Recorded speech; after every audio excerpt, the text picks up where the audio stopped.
Gusto ko lang naman sana mag-chill game sa Classic pero ito naman mga nangyari.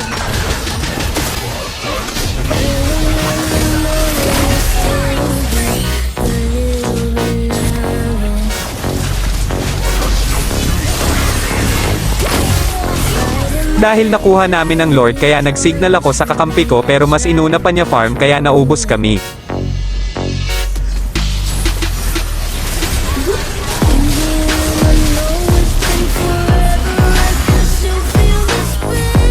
At ito na lang sabi ko.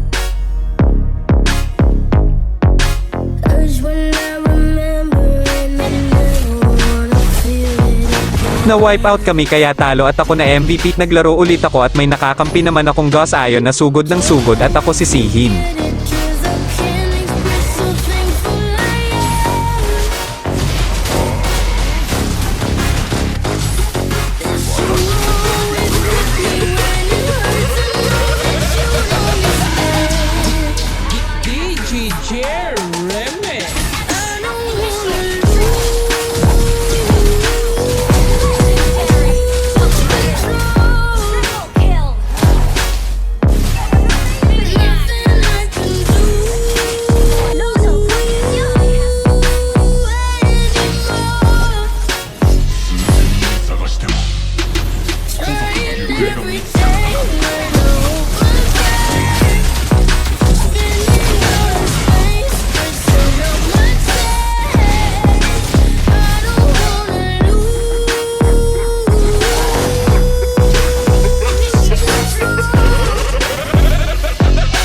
Kaya ito na lang sabi ko sa kanya, ang alam ko ginagawa ko naman ang best sa bawat laro pero bakit ganto, lahat naman tayo nagkakamali at di lahat ng gameplay natin maayos. Naubos kampi ko kaya talo na naman at ako ulit MVP. Naglaro ulit ako at ganun pa din mga nangyari. Chill game lang sana ako pero parang naha-high blood na ko.